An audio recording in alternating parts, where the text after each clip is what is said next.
Pour les calculs dans un repère de l'espace, en fait, on reprend les calculs, dans un repère du plan que tu as vu en quatrième, sauf qu'il y aura une troisième dimension qui correspond à la cote, tout ce que j'ai mis en bleu. Donc pour les coordonnées du milieu d'un segment, eh bien, tu dois faire la moyenne des abscisses des extrémités de ce segment, la moyenne des ordonnées des extrémités de ce segment et la moyenne des cotes des extrémités de ce segment. C'est important de bien mémoriser cette formule. Ici, c'est un plus. Régulièrement, les élèves mettent un signe moins, mais ici, c'est un plus. Fais un dessin et tu verras, tu ne pourras pas te tromper. Alors, pour la distance entre deux points dans un repère orthonormé, fais attention parce que si le repère n'est pas orthonormé, tu ne peux pas utiliser cette formule. En fait, donc il faut bien mémoriser. Tu dois prendre le radical de la différence des abscisses au carré, plus la différence des ordonnées au carré, plus la différence des cotes au carré. Ici, c'est pas grave si tu mets x indice A moins x indice B à la place de x indice B moins x indice A, parce que c'est au carré. C'est pas grave. Mais par contre, quand tu vas calculer les composantes d'un vecteur, tu dois toujours faire les coordonnées du point d'arrivée moins les coordonnées du point de départ. Ici, on part du point A et on arrive au point B. Donc, on fait toujours les coordonnées du point d'arrivée moins celles du point de départ. Donc, c'est important. Ici, tu ne peux pas écrire x indice A moins x indice B. Sinon, tu ne fais pas les composantes du vecteur AB, tu fais les composantes du vecteur BA, l'opposé du vecteur AB. Alors, dans la suite, ici on aurait pu mettre x indice U avec une flèche au-dessus, mais ça va plus vite de l'écrire comme ça prend moins de place, donc c'est pour ça que j'ai pris ces notations-là. C'est juste une convention. Après, si tu veux mettre une flèche ici, il n'y a pas de problème, mais c'est pas nécessaire.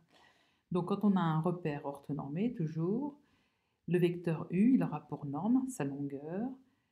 On fait le carré de son abscisse plus le carré de son ordonnée plus le carré de sa cote et on prend le radical de la somme de ces trois carrés. Ça, c'est quelque chose que tu dois mémoriser aussi. Et donc là, tu peux remarquer qu'en fait, la norme du vecteur AB, bah, tu fais la même chose pour trouver, puisque la norme du vecteur AB, c'est la distance entre les points A et B. Donc, quand tu connais cette formule-là, vu que tu sais que le vecteur AB, il a pour composante ceci, tu peux en déduire la formule aussi de la distance entre les points A et B qui correspond à la norme du vecteur AB. Ça, c'est important aussi. On dit qu'un vecteur est nul si et seulement si ses composantes sont nulles, donc il faut que son abscisse, son ordonnée et sa cote soient égales à 0. Le vecteur U est égal au vecteur nul si son abscisse, son ordonnée, sa cote sont nulles.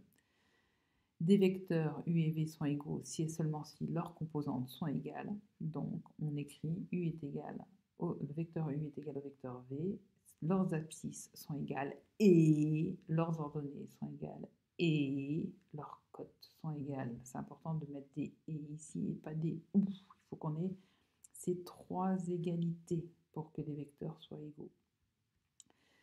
Opération sur les vecteurs, c'est comme ce que tu avais vu l'an dernier en quatrième. Quand on fait une somme de vecteurs, eh ben, ce vecteur, il a pour composante, on fait la somme des coordonnées des vecteurs. Donc on ajoute leurs abscisses, on ajoute leurs ordonnées, on ajoute leurs cotes. Et ici, ça c'est important aussi, parce que souvent les élèves se trompent. Quand on multiplie un vecteur par une constante réelle, par un réel, les composantes du vecteur U sont toutes multipliées par lambda. Donc tu dois multiplier l'abscisse du vecteur U, tu dois multiplier par lambda, tu dois multiplier l'ordonnée du vecteur U par lambda et aussi multiplier la cote du vecteur U par lambda. Donc ça c'est important hein, parce que souvent avec les parenthèses, tu fais un mélange avec PEMDAS, mais là, ici, tu dois bien multiplier l'abscisse du vecteur U par lambda, son ordonnée et sa cote.